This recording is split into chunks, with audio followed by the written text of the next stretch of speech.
Hello and welcome everyone to the main event, Figure Federation. We are here. It is our first Sunday pay-per-view. We are doing dueling pay-per-views. I should probably introduce us first. I am the leader of the Jakk'd brand. I am Troy, and with me is the leader of the Overdrive brand. He is Greg. What's up, Greg? What up? We are saying hi to all of our adoring fans out there. Thank you for tuning in. If this is your first stop at the main event Figure Federation, you might want to catch up with TVs. We'll catch you a little bit up to speed here before we get into the matches of the pay-per-view. But man, it's been a short journey in respect to everything. But in all honesty, I feel like a lot has built up to this. You have Ignition going on today. I have Rage in a Cage. I'm excited to see how both of us work stuff out. Age in a cage. Kind of. I just want to say that. Yeah, but we've definitely got some action-packed stuff for this card here. But before we get into all this, for those that are new to the podcast, before we get into the new stuff here, we always get into what happened on the previous show. We're going to quickly run down our previous formats from our go-home episodes of Jakk'd and Overdrive. Let's run them down segment by segment. There's 11 segments on each show. We'll do that on the other side of this break. All right, segment 1 for Jakk'd on the November 23rd episode was the beginning of Shawn Michaels with Diesel in his corner versus Bret Hart in the Jakk'd Heavyweight Title Tournament. We get into that match before the commercial break. What was your seg 1? Okay, seg 1. Tommaso Ciampa came out, kind of complained about having to face Styles this Sunday, said he's going to get his ass kicked. Lucha Party's music hits. Grand Elite comes out, we go to commercial. Seg 2, coming out of the commercial break here for me, is kind of funny that you and I both went into commercials after our seg 1, so nobody had anything to... That was not planned. Yeah. Seg 2 for me, we come back to commercial. It's the continuation of Bret versus Shawn. The referee gets bumped. Shawn hits sweet chin music and collapses on top of Bret. But there's no ref. Diesel gets in to try to revive the ref. It's not working. He goes over to Shawn, and he knees Shawn in the gut, nails a jackknife powerbomb, but Bret's out, so he doesn't see any of this. Diesel gets out of the ring after having turned on Shawn Michaels. Bret picks up Shawn. He hits the pile driver. The ref comes to 1, 2, 3. Bret wins, and he leaves after a job well done. Diesel gets in. He hits 2 more jackknives on Shawn Michaels before referees hit the ring and tell him to get the hell out of there. So Diesel has officially turned on BFF Shawn Michaels. What's seg 2 for you? Seg 2. We're back in commercial. Match is in progress. Ben Malik is using high-flying moves on Ciampa, has him stunned.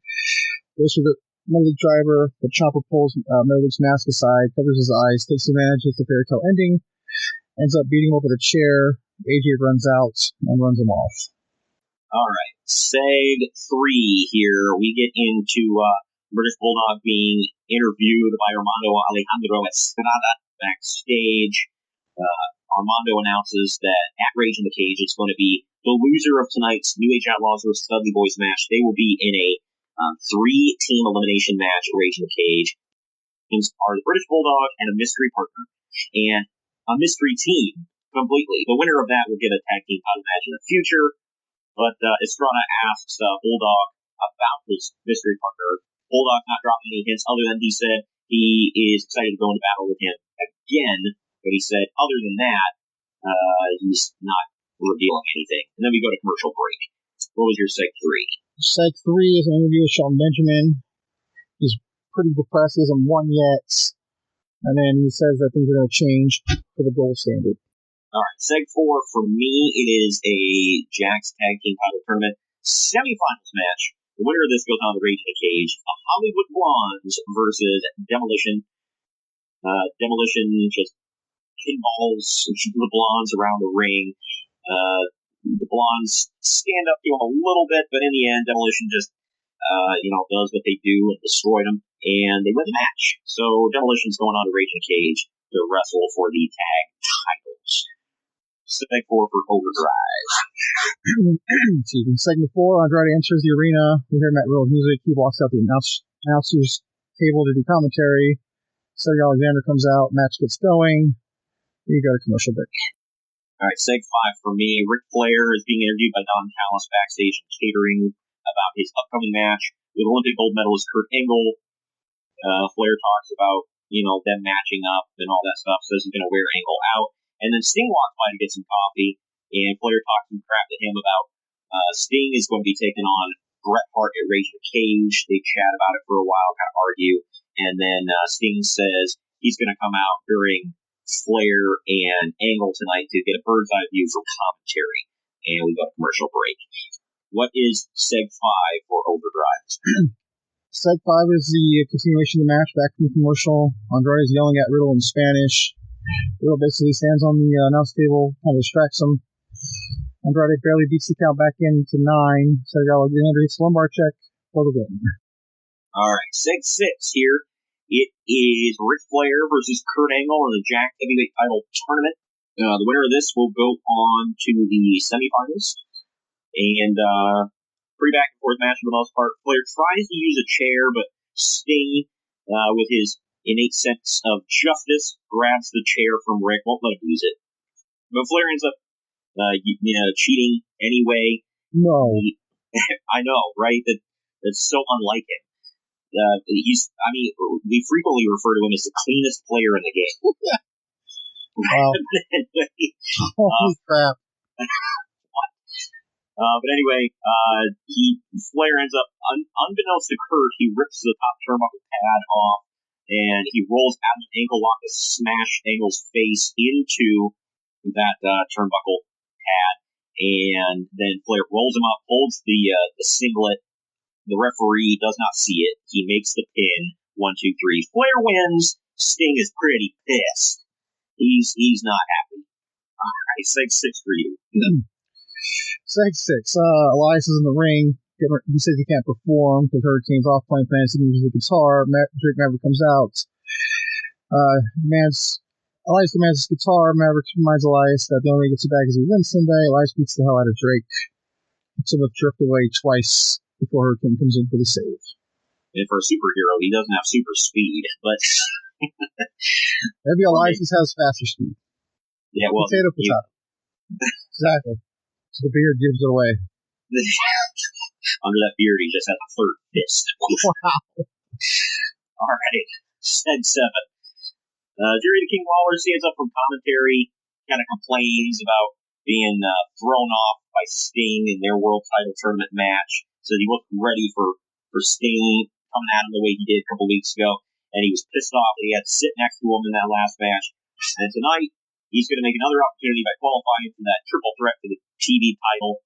And then next week on Jack, and he challenges anybody from the back to come out. Rob Van Dam answers a challenge. They go back and forth for a while, and then they decide that they will face each other. Winner will take that third spot in the triple threat for the TV title. Seg 7 for Overdrive.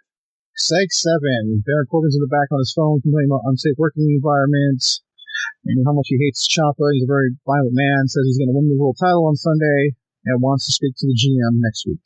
All right. Seg 8 is the actual match between RVD and Lawler. It doesn't go very long. Back and forth, kind of mostly brawling here. But RVD ends up winning with 5-star frog splash. He qualifies for that triple threat. Next week, the TV title. Seg 8 for you. Seg 8 is Cesaro making his debut. He says people forgot the Swiss Superman was on Overdrive. He challenges anybody. Matt Riddle comes out, says he wants to make him his first ever Swiss bro. Cesaro laughs, says let's see how you fight.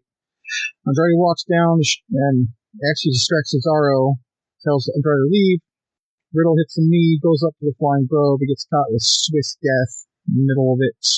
Cesaro hits Swiss Death in the middle of it, he then hits the neutralizer for the win. Seg 9 for Jack. We got the Dudley Boys with Paul Heyman versus the New Age Outlaws, semifinals of the Jack Tag Team Title Tournament.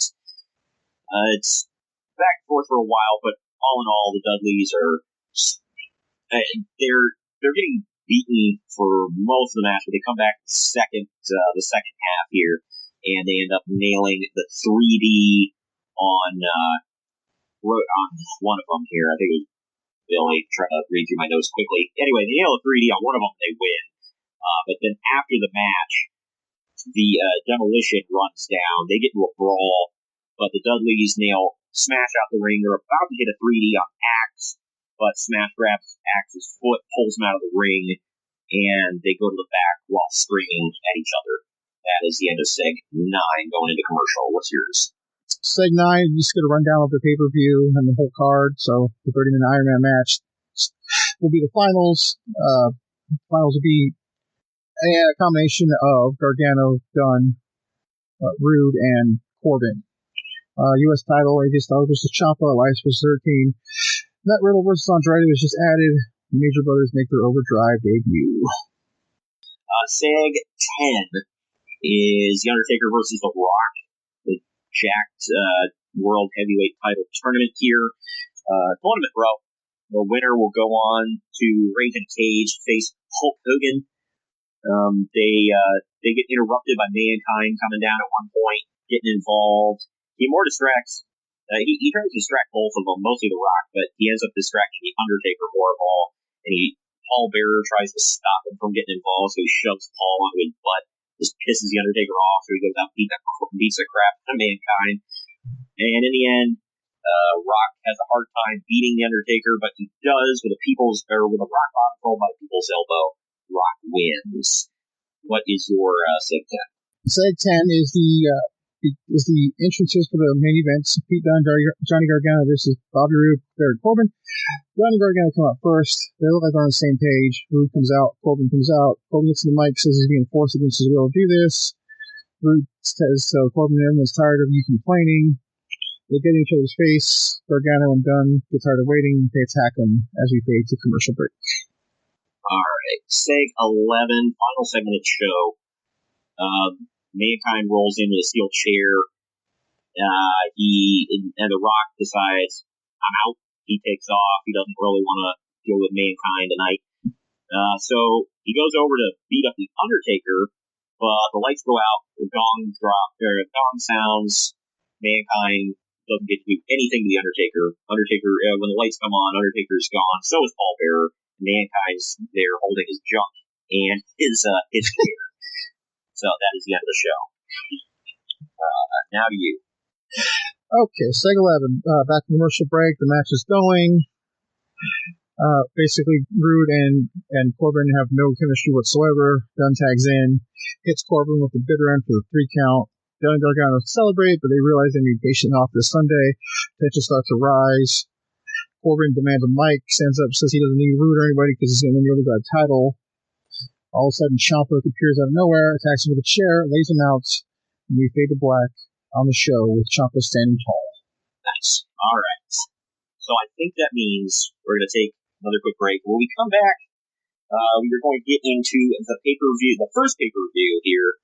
Since you went first on this past week, on the 23rd, I will kick off the pay-per-view show here with Rage and Cage, and then you can kick us off tomorrow when we got our return show on the pay-per-view, our first Fallout shows. But yeah, so when we come back from this quick break, it's Jakk'd, Rage in a Cage.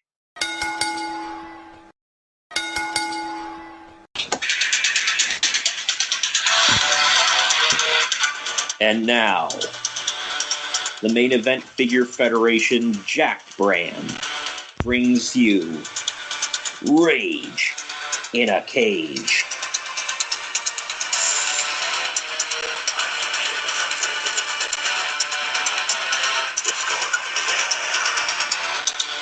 Hello and welcome everyone to Rage in a Cage. I'm good old JR alongside my broadcast colleague, Jerry the King Lawler. We would like to welcome you to our first ever pay-per-view here, Rage in a Cage. We will have 3 cage matches tonight. One of them is for the Junior Heavyweight Championship. It's a Fatal 4-Way cage match. We will also crown the first ever Tag Team Champions here in Jakk'd history. Is the finals of the Tag Team Title Tournament. Also, we would like to thank Miracle of Sound for the theme song for the show, Road Rage.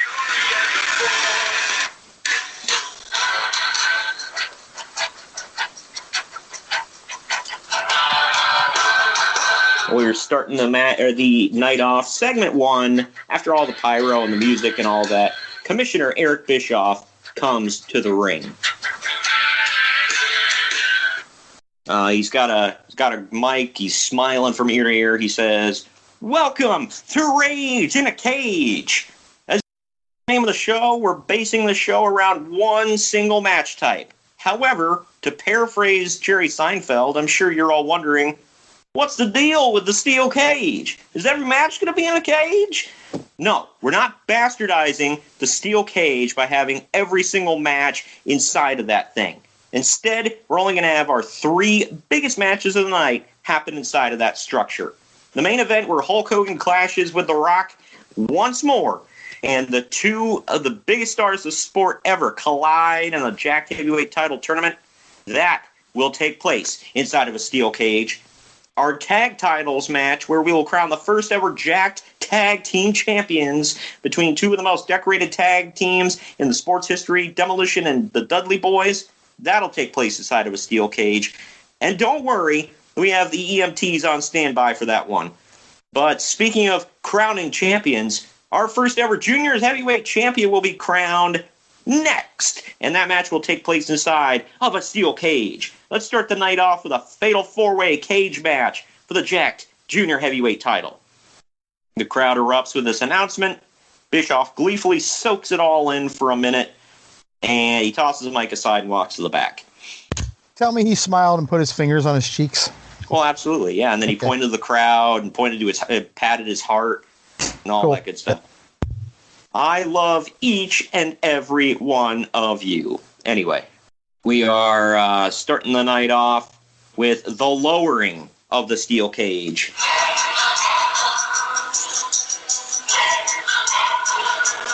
Anticipation builds in the crowd. There's a buzz as we have a light show in the rafters for the lowering of the steel cage. And now we bring out our first competitor.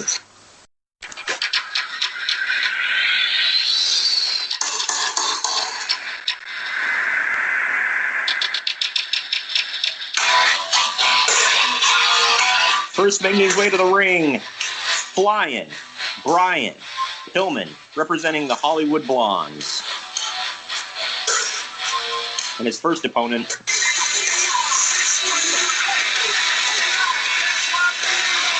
Rey Mysterio. Out next,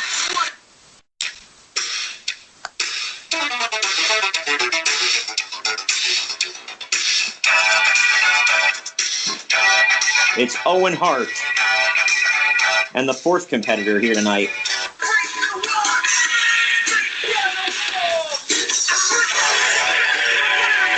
Chris Jericho. All right, Fatal 4-Way match inside of a steel cage for the Jakk'd Heavyweight or Junior Heavyweight title. This one is action-packed from the get-go. All 4 men take turns being on top, but Owen seems to be outsmarting everyone to gain the biggest advantage because he's the better actual technical mat wrestler here. Towards the end, Mysterio's speed and smaller size prove to be the advantage as he flips around and slips out of everything that his opponents are trying. He hits a Hurricane Rana on Brian Pillman, who front flips out of it and basically hits a liger kick on Owen Hart, taking them both out.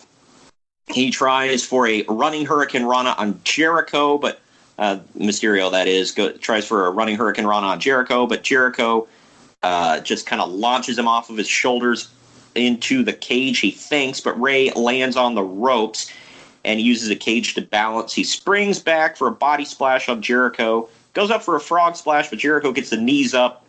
Jericho hits Lion Salt on Rey, but Pillman breaks it up. Pillman throws Jericho face first in the cage, turns, and Owen nails a spinning wheel kick for a near fall. Owen locks Pillman into a sharpshooter. Mysterio's up. He does a springboard, catching Owen with a West Coast pop. He gets 2, but Jericho breaks it up with a forearm to the back of Ray's head. Ray is up. Jericho hits an enziguri on him. Owen runs at Jericho, but Jericho moves, and Owen goes face first and shoulder first into the corner post and the cage. So he's out. Pillman's up. He tries to drop kick Jericho, but Jericho catches his legs in midair and locks in the walls of Jericho. He sinks it in deep with a knee on the back of Pillman's head. Pillman refuses to tap out. He's biting his own fist. He eventually passes out from the pain, and the ref calls for the bell. Jericho wins. He is the first junior heavyweight champion of Jakk'd. We now go to Seg 3 here.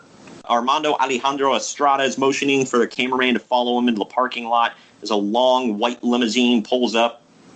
The driver gets out and opens the back door. Out steps the Nature Boy, Ric Flair.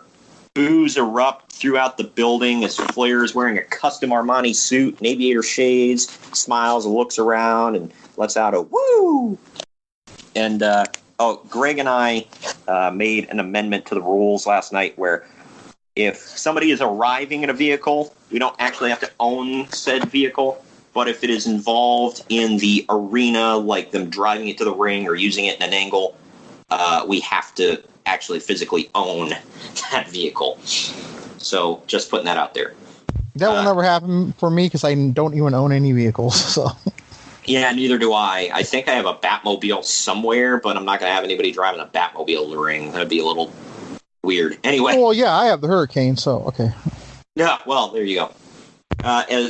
Here we go. Estrada asks, he says, Ric Flair, you're not scheduled to wrestle tonight. What are you doing here?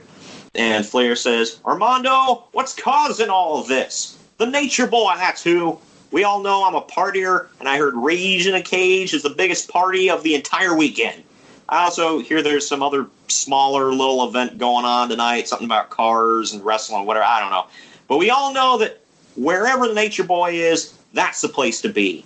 Also, I'm here to scout my future victims, as Sting and Bret Hart are about to go at it. So I gotta see what all the fuss is all about.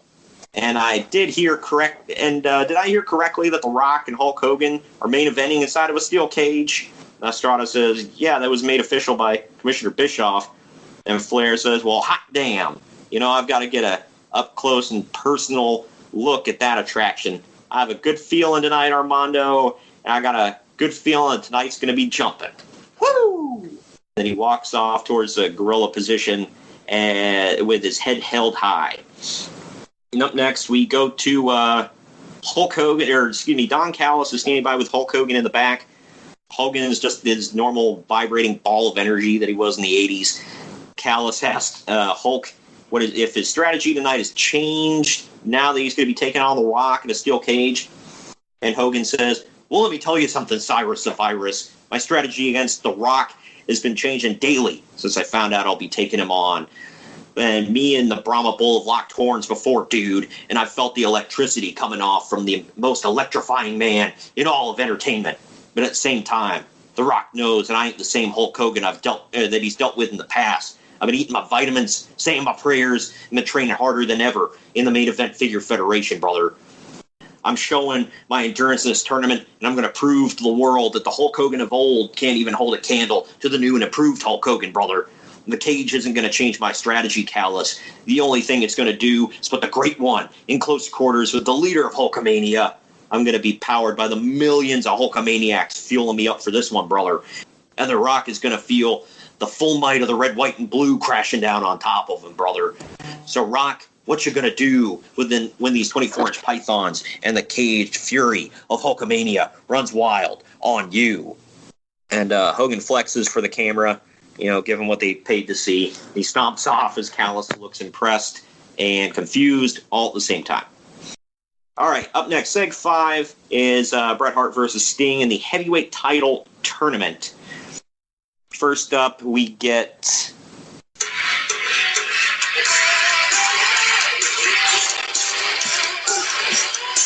He's getting ready to do this and that. It's It's the man Sorry. called Sting! Yo, man, that's Stang. And he's taking on his opponent for the night.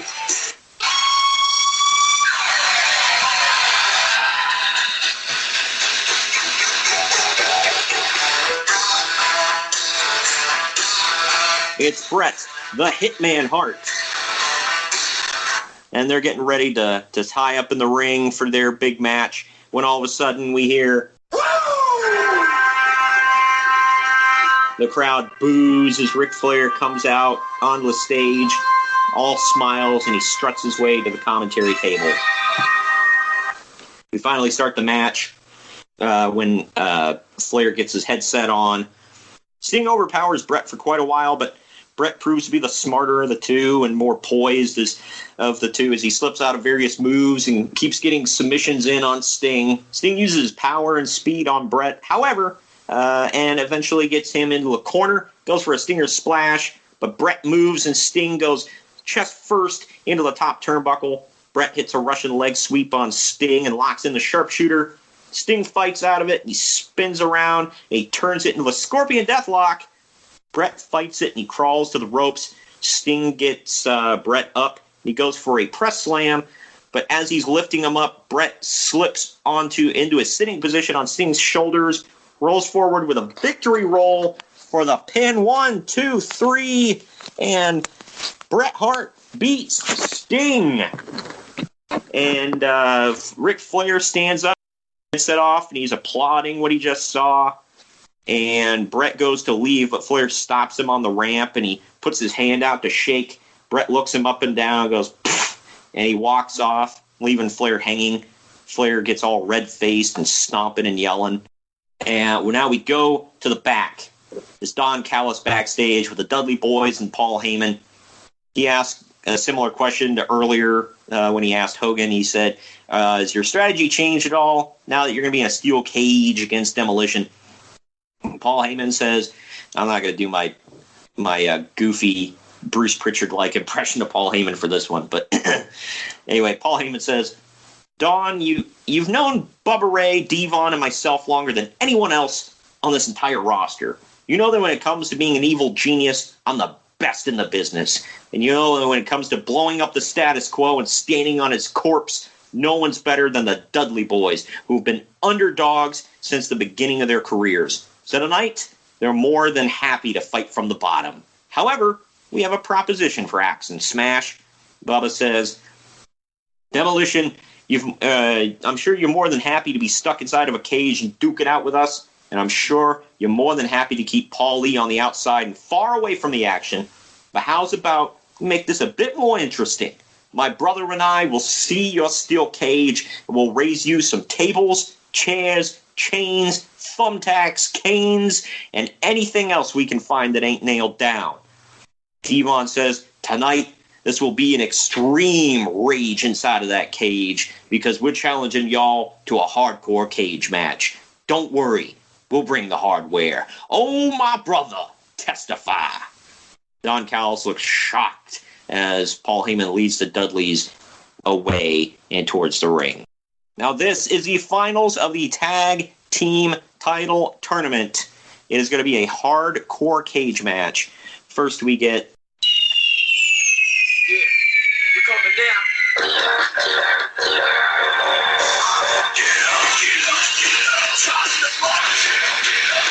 The Dudleys come to the ring with trash cans full of chains and Singapore canes. They got cookie sheets and all this. They throw into the ring before the cage can lower. Then they pull out chairs and tables and slide them into the ring as well. Now the cage lowers before Demolition makes their way to the ring. Demolition comes out looking for a fight. They stomp their way to the ring, and they bust through the cage door. Before the ref can even close the door all the way and ring for the bell, the four men are just beating the tar out of each other, hitting everybody with anything in sight, fists, throwing each other into the cage, using weapons, all that good stuff. All four men end up bleeding at various points, but the Dudleys are just a bloody mess. A table gets set up near the corner, but it isn't used until the very end of the match. Axe throws Devon face first into a support beam of the cage, and Devon just collapses. He's done. Smash blasts Bubba Ray with a chair, dropping him. He then tosses a chair to Axe, and he lays Bubba out on the table. Axe climbs up to the top rope. And he jumps off onto Bubba Ray with a chair over his elbow, kind of like a decapitator through the table. And then Axe lays on Bubba Ray as Smash holds Devon back. And Demolition get the pin, get the win. Demolition are the tag team champions of the world. They beat the Dudleys at their own game as Paul Heyman is looking disappointed and screaming at ringside. Finally, next, Seg 8. We go to the back. It is Armando Estrada standing by with Eric Bischoff. And Armando says that he's heard Commissioner Bischoff has some exciting news about what to expect tomorrow night on Jakk'd. Bischoff says, obviously we got a lot of great action still to come tonight, but what I want to make sure everyone tunes in for tomorrow night is a new episode of Jakk'd where we won't even, or where we aren't just going to see all the fallout from tonight, but we'll also see who will take on the winner of Hulk Hogan versus The Rock in the Heavyweight Title Tournament Finals. The main event of our first hour of television tomorrow night, we're crowning the first ever TV champ in Jakk'd history in a triple threat match between Mr. Perfect, Rob Van Dam, Stunning Steve Austin. But our main event of the second and final hour is going to be the Nature Boy Ric Flair and longtime rival Bret the Hitman Hart meeting to find out who will go to the finals of the Heavyweight Title Tournament. Also, I have to announce that the finals of the Heavyweight Title Tournament will take place at our second pay-per-view in December, Winter Jam. At Winter Jam, we're going to crown the first ever Jakk'd Heavyweight Champion. Also, tomorrow night, last but not least, Big Daddy Cool Diesel will be in the house to explain his actions against Shawn Michaels from this past Monday. You're not going to want to miss any of that.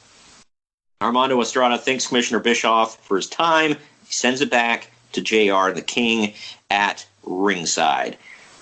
We are now on to the three-team elimination match for the number one contendership for the Jakk'd Tag Team titles.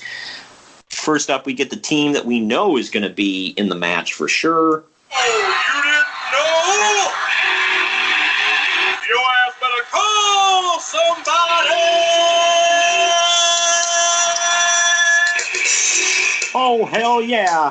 It's me, it's that D-O-double-G, and the B to the A to the D, Mr. Ass, Billy Gunn. It's the New Age Outlaws coming out first, and they get in the ring, they're getting ready, they're stretching out, and all of a sudden they hear... What the hell is this music?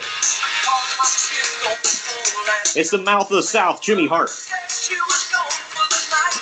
He comes out to his own custom song, Eat Your Heart Out, Rick Springfield. And he grabs... I completely forgot about that song. I have never been able to forget about that song. It's one of them things where it's like, do I have to remember this? Is that one of them things that will never go away? But anyway, comes out on the stage, the Mouth of the South got his megaphone in one hand and a microphone in the other one, and he says, I finally found a team that can go all the way, Daddy, and grab the gold. This team is going to take out you losers. The Mouth of the South has been looking high, and he's been looking low. And he's finally got his championship team, Daddy. They're former WWE Tag Team Champions in their own right, and they're going to take somebody's jobs here tonight. And with that, the evil genius, or maybe Jimmy Hart, prepares for his team.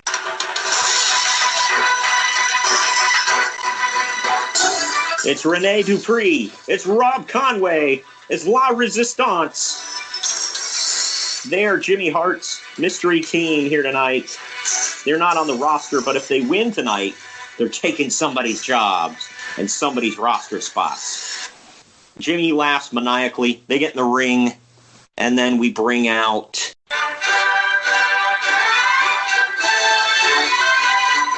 the British Bulldogs team hits. He comes onto the stage. And he stands there for a second until he motions to the back for his partner.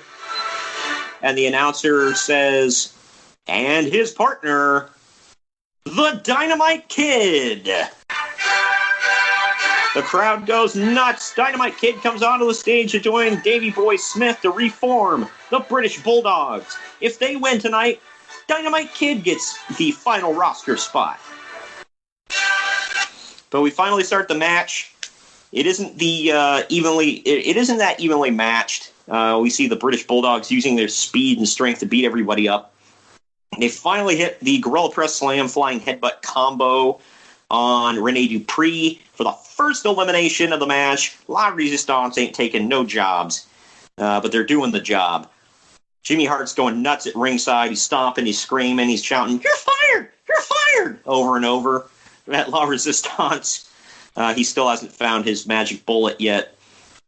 It's finally more evenly matched between the Outlaws and the Bulldogs. Billy Gunn is a Fame-master on Dynamite Kid, but Davey Boy breaks up the pin.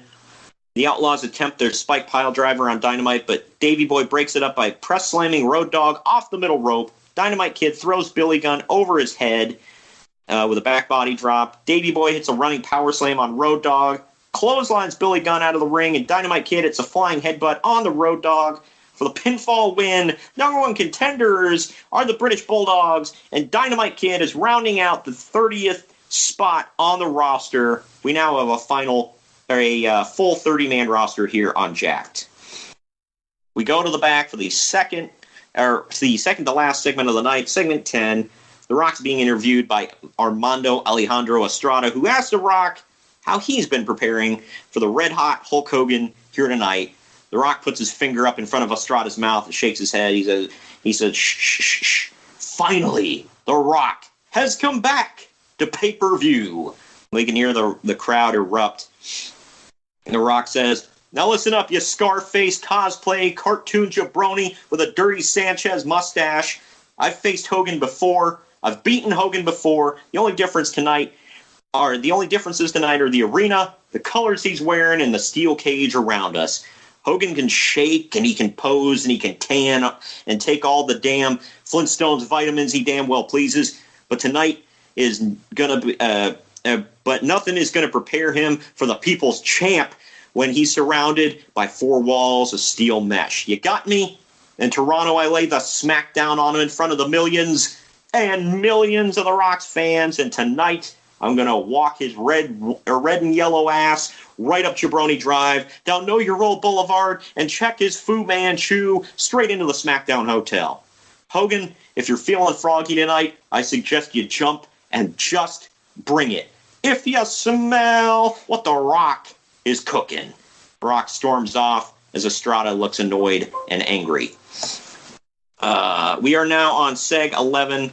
I forgot there's actually a Seg 12. But we're closing in on the close of the show here.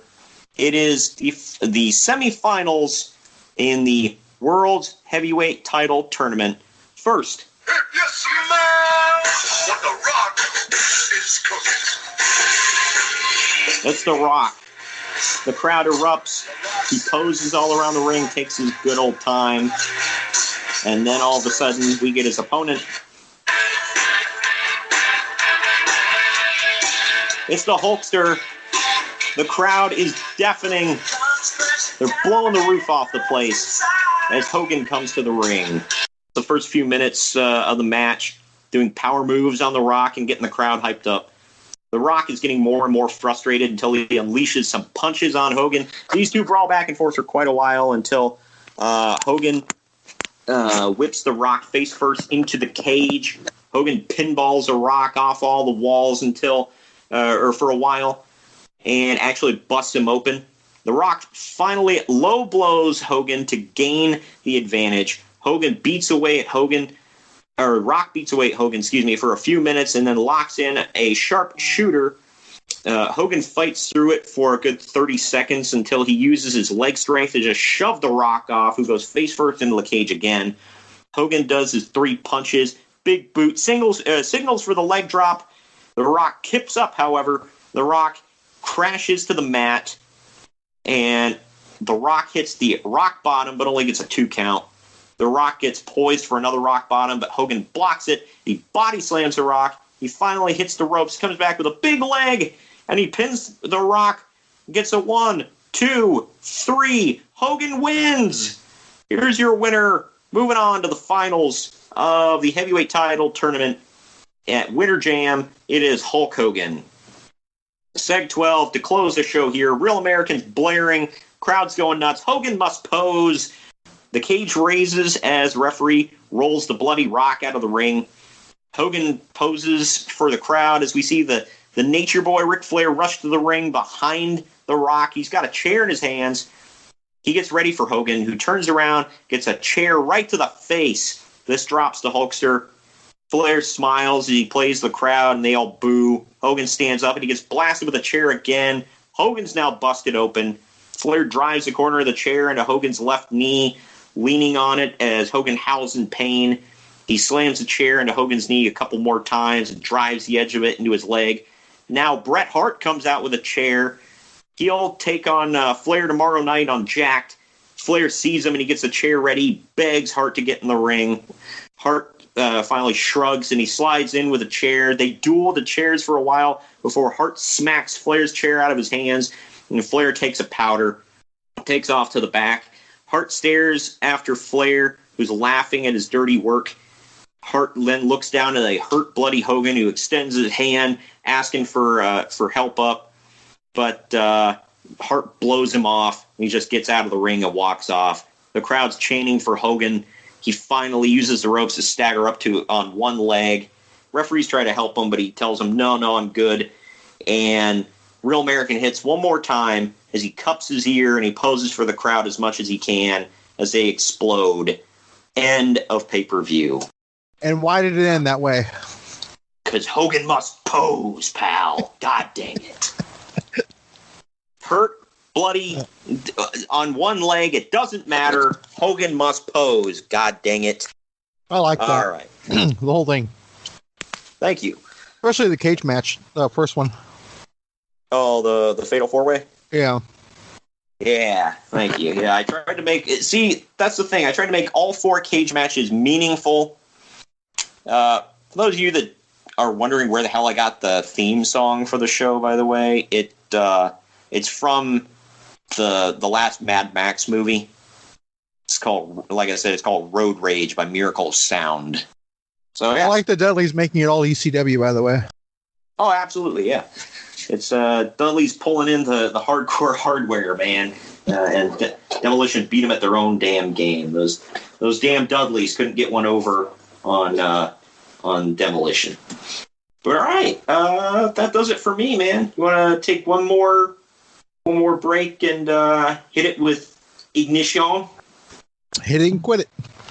All right, one more break. On the other side of this, it's Overdrive's turn at pay-per-view. It's Ignition. We see a highlight package going over the last 4 weeks, setting up the main events, plural. And we see the Major Brothers in the background. They're making their debut tonight, and all 4 men in the finals. And then we cut to the arena with the theme.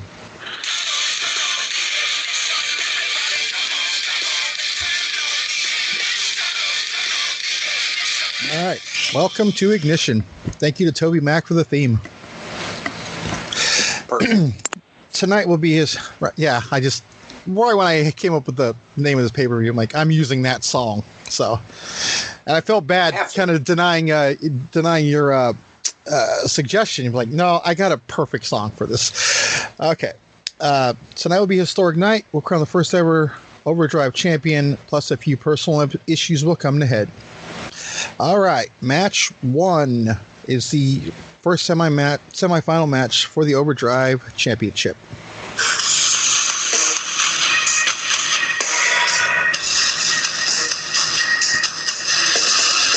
All right, Pete Dunne is out first. His opponent will be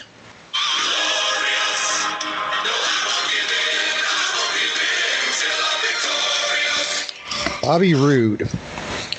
Corey Graves is quick to point out, I guess this means Gargano and Corbin will be match 2, because, he loves to point out the obvious. All right, we got a hard-hitting match. Pete Dunne's controlling. Bobby Roode hits a double R spine buster out of nowhere immediately for only a 2. Roode goes for the glorious DDT. Dunne stops him, hits the X-Plex for only a 2. As both men are down, Roode recovers, barely manages a glorious DDT. He is slow to get up and gets a 2 9/10 count. Roode looks extremely shocked because he thought that was it for sure. He stands up and yells glorious, preps for one more DDT. He has Dunne in place and almost gets Dunne up, but Dunne grabs Roode's fingers for the finger snap. Roode is holding his fingers in pain, turns around to a bitter end for the 3 count. Dunne moves on to the finals. Okay, match 2, the second semifinal match.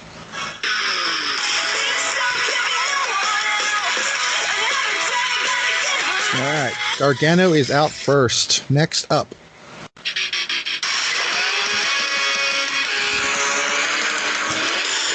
All right, Baron Corbin enters the arena and he has a mic. He says he has told Overdrive that if Ciampa shows his face at any moment during this match, he will immediately walk out and the match will be declared a no contest. Johnny Gargano smiles, grabs the mic out of Corbin's hand and says he knows Ciampa very well. He asks his old friend to leave this one to Johnny Wrestling. As Johnny Wrestling gives the ref the mic, Corbin nails a cheap shot and the bell rings. Corbin is beaten down on Gargano. Gargano attempts to come back and gets a few roll-ups for 2 counts. Corbin throws Ciampa to the outside, catches breath, but Gargano lands on the apron. Corbin runs to knock him off the apron, but gets a slingshot spear, gets a 2 count. Gargano is starting to feel it. He runs at Corbin, but Corbin catches him with a deep 6, and he gets a 2 count.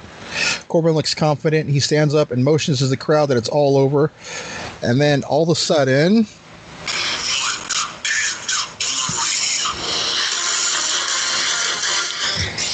Ricochet shows up. Corey Graves reminds us that we haven't seen Ricochet since the debut of Overdrive. Corbin is all kinds of mad, yelling at the ref. He turns around and gets put into the Gargano escape. It's sunk in deep. Corbin's trying to reach the rope, but doesn't, and is forced to tap out. Gargano wins and is on to the finals to face Pete Dunne. All right, backstage, we see Ricochet leaving. He's approached for an interview. He says people may have forgotten he was on Overdrive, but Corbin will never forget now. He says he is about to make Corbin's life hell and challenge him to a match tomorrow night on Overdrive. Match 3.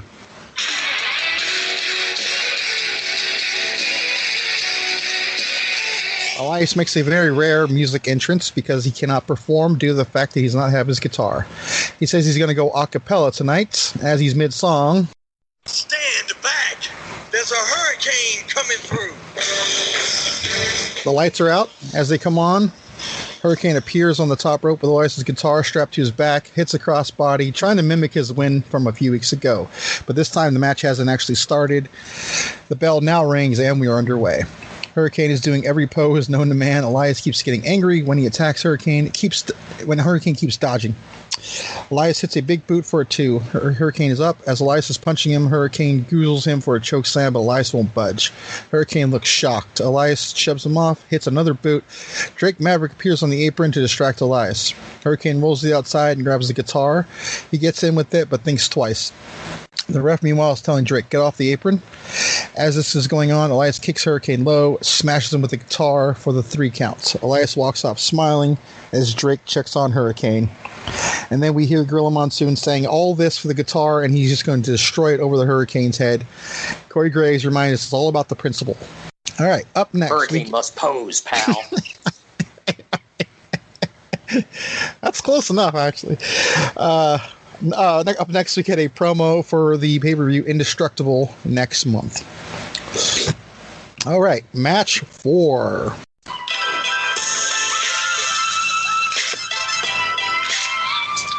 Matt Riddle is out, and his opponent.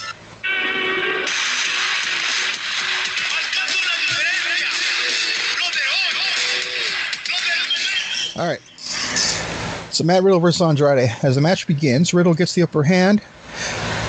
He hits Bro to sleep very early, but gets only a 2 count. Andrade starts his comeback, but eats a knee for another 2 count. Riddle goes up for a floating Bro, but Andrade keeps his knees up. As both men are down, Andrade comes to, climbs to the top rope, hits a moonsault plancha, only manages a 2. He picks up Riddle, and Riddle hits a forearm smash, knocking Andrade to the corner. Riddle runs in for another forearm, but Andrade moves, grabs the stunned Riddle for the hammerlock DDT for the win. Andrade walks out, motioning to the crowd, his hands around his waist, because he wants a championship. All right. Match 5.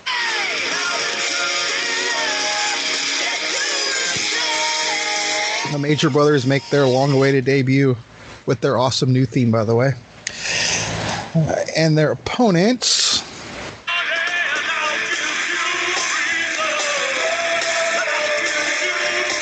It's going to be the Red Dragon, Bobby Fish, Kyle O'Reilly. All right, Red Dragon make their way out. Ryder and Fish are battling back and forth. Fish manages to tag O'Reilly, who comes in and starts kicking Ryder nonstop. He manages to tag in Hawkins, who goes to work on O'Reilly. O'Reilly it's a massive forearm, tags in Fish. They double team Hawkins as Ryder is on the floor. They set up chasing the Dragon, but Ryder manages to grab O'Reilly's leg, trip him up, leading Hawkins to roll up O'Reilly for the surprise 3 counts. Next up, this is not going to be a long pay-per-view, by the way, folks. I made it almost like old In Your Houses, where it's just about the matches, like the main matches. So I don't want to have any throw-ons. Not that you did, by the way. All right. Up next, we have a lot of like interviews and stuff. Oh, okay. I have one of those coming over now. Okay. We're in the back. AJ has an interview backstage saying the United States title will become phenomenal title tonight. He walks off. We see a forklift in the background. The camera zooms in. We see Ciampa getting out of the driver's seat. Then we see the door, and it appears to be Baron Corbin's locker room. As Ciampa is walking off, we hear Corbin pounding on the door, yelling for someone to let him out. Ciampa smiles, walks towards Gorilla for the match while holding the key. All right. Match 6. Is he going to be on a pole? All right, AJ Styles is out first. This match will not be a key on a pole match. Damn. And his opponent...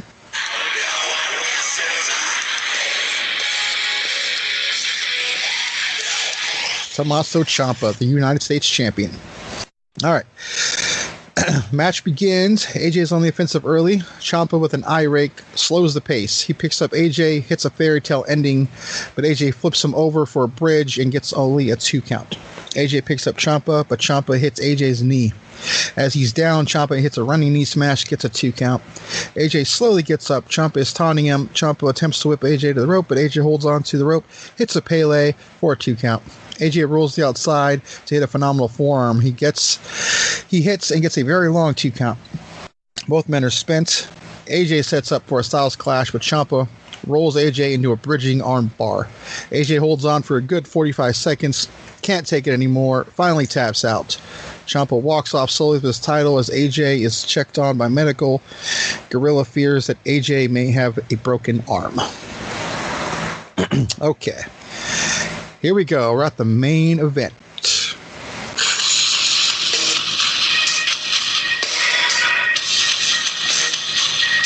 All right. Pete Dunne is out. His opponent...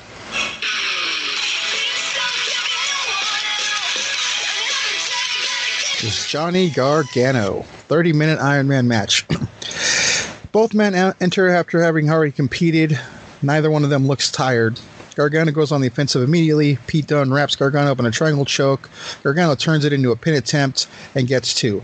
Gargano, starting to feel it, runs off the ropes, hits a brutal Shining Wizard, getting a very long 2 count. Gargano stays on the offensive, but gets overexcited as Dunne trips him up and uses a double foot stomp. Dunne sizes up Gargano, hits an X-Plex, gets a 2 count as Gargano grabs the rope. Dunne looking angry because Gargano will not stay down, gets caught in a small package for a 2 count.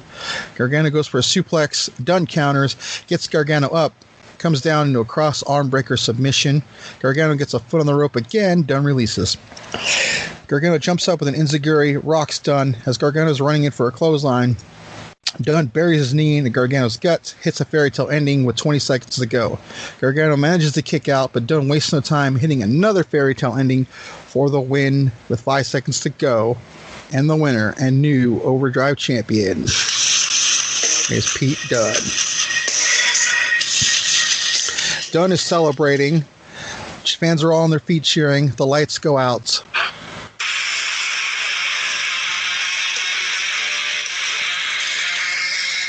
Balor makes his Overdrive debut.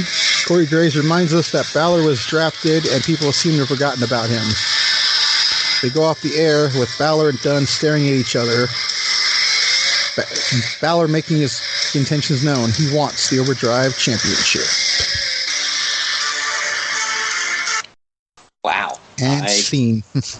I completely forgot you drafted, because when that music hit, I was like, oh, he did draft Balor. Yeah. I was saving him for this moment. I had 4 drafts of this pay-per-view. Every one of them ended with him in the ring, so that was the only constant. Nice. Yeah, I never, like, Pete Dunne being your world champion was honestly my 4th choice of that tournament. I had a feeling no one was going to see that coming. I mean, I'm not saying it's bad at all. I love Pete Dunne. I think he'd be a great world champion. I think he was an amazing UK champion. But yeah, I like it. I wouldn't have guessed it. I'm just saying that, which is a good thing. He was probably my number 1, and Rude was my number 2. So I was going to go with for unpredictability factor. I was going to go with Rude number 1, and then I would pick Corbin, then Gargano, then Dunne. But, yeah, I went back and forth. I had a draft of every one of them winning at some point. Every one of them. So yeah, it's like I got to go with Dunne. Full disclosure: the only match that I didn't know the result of until I finalized everything was I had Rey Mysterio winning the junior heavyweight title. Until later on, and I'm like, okay. So when you told me that match, I thought it was pegged for him. It was. I was like, that's him. I mean, yeah. In all honesty, it was. It was pegged. He was the guy. Like in my head, he was the guy until I started booking ahead, and then I'm like, you know what? I got plans for that could be really awesome for Jericho. But yeah, so plans didn't change. Plans change for the pay-per-view, not for the future. I don't know. I wrote it accordingly. I guess it could have worked with Ray as champion too, but I don't know. Well, it's Rey Mysterio. Anything works with him. I probably had more fun writing this pay-per-view than any one of my shows. Yeah, I don't know if anybody could tell. I went a little long with some of the promos, but it was just because I had ideas popping around. Yeah, I mean, I remember when we reviewed Canadian Stampede for our podcast, there's only 4 or 5 matches, and I remember being very engaged in the pay-per-view. So I'm like, I am not going to do a lot. Not that there's anything wrong with that, because there's not. I liked that. Because I'm like, I could make the shows weekly be more. Right. So yeah. This month for me, for everybody who's been listening, and those, if you want to catch up, I've kind of did a good combo of like half wrestling, half storyline, but I had to cram so many tournament matches in there. Well, yeah, I'm writing a wrestling show. You're writing a television show. Yeah. Well, yeah, moving forward, that's kind of what it is, because I'm not ripping that off from anybody. Sorry. Right. Yeah, well, and moving forward, I mean, all of my tournaments are wrapped up, except for, obviously, I have the finals of the heavyweight title tournament, but that's not going to take place until my next pay-per-view, so I'm kind of dragging it out with some build-up and whatnot. And Flair did kind of just hobble Hogan, sort of, so, you'll have to see where that goes in the future. And, well, actually, I'm sorry, I got one more tournament match. It's Bret Hart versus Ric Flair. That takes place on Jakk'd tomorrow night, so tune in for that one. Yeah, full disclosure, I haven't even. I mean, I have a plan, but I haven't even done anything with the tag titles yet. So, but there is a plan in place. Yeah, and I've got this. I still have to round some stuff out with the tag titles. Obviously, you can see my 30th roster spot goes to the Dynamite Kid. I don't know if you called that at all. I did not. I didn't even know you had that figure. So yeah. Yeah, when I saw Dynamite Kid years ago, I was like, this is probably the only time I'll ever see a Dynamite Kid figure in my life, so I had to buy it.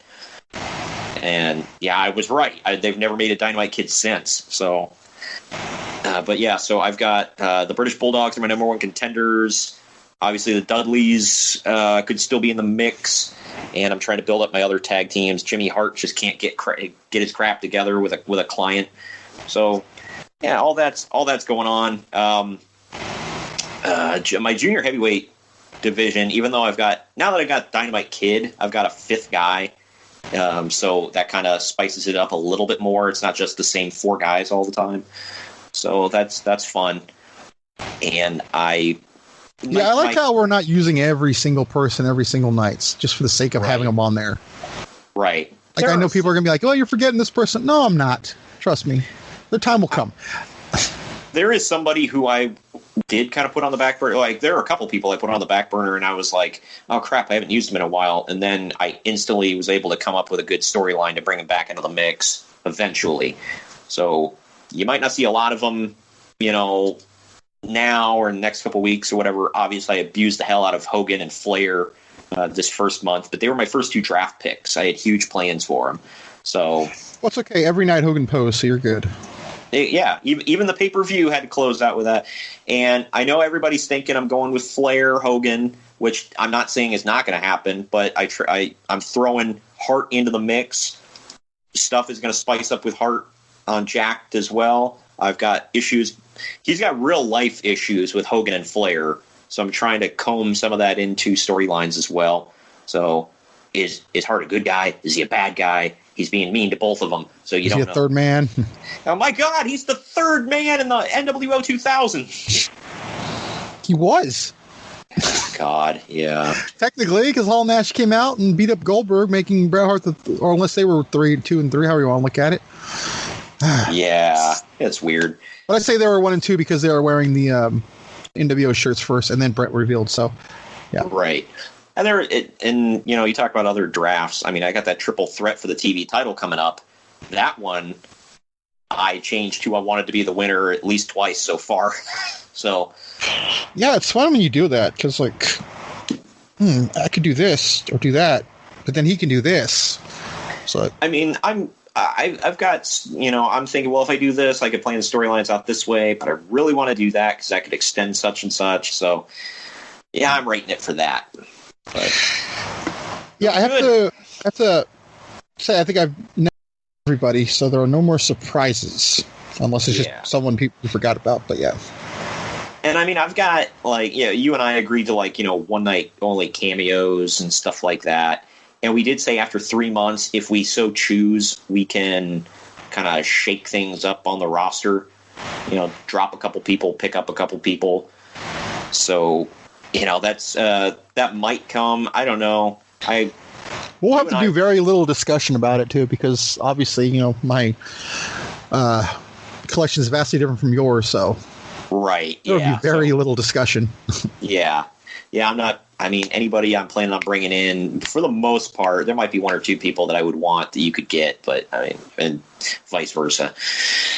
But yeah, so that's coming up. Winter Jam next month, and like I was getting to, I've been doing a little bit of mix, but from now on, this month of December, it's going to be very storyline heavy for the weekly show, and then the pay-per-view is going to be where all the matches are taking place. So that's kind of what I'm trying to build up from now on, is the pay-per-views are going to be very match heavy, and not saying there's going to be a ton of matches. I'm just saying that's where most of the big matches are taking place, whereas the TV show, I'm going to try to focus more heavily on storylines and building up to the pay-per-view.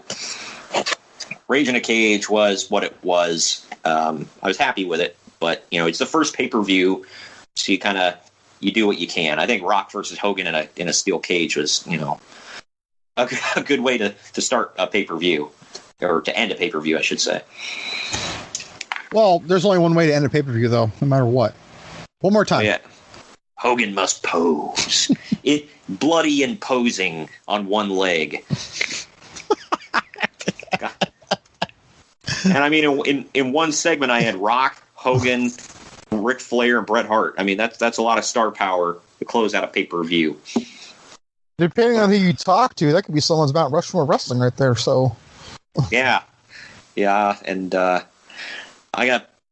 For all my divisions moving forward, trying to keep them all important. You've been obviously keeping the U.S. title pretty important. You've got the U.S. title, the heavyweight title, the tag titles. Is there another one I'm forgetting? Or I only have 2 at the moment, but I don't have the tag titles yet. Oh, okay. I only have 3 though. Yeah. Okay, well, I've got 2 out of 4 champions crowned. I'll have 3 out of 4 crowned on Jakk'd, and then we'll have all 4 champions crowned by Winter Jam moving forward. So, all right, man. Well, that What day will that be on, by the way? Just see. Oh, what date? Winter Jam and Indestructible are our next 2 pay-per-views, the last pay-per-views of the year. Those will take place on December 27th, and then we're closing out December on the 28th with our last Monday Night War of the year 2020. Good riddance, goodbye. So, yeah, anyway, that's that.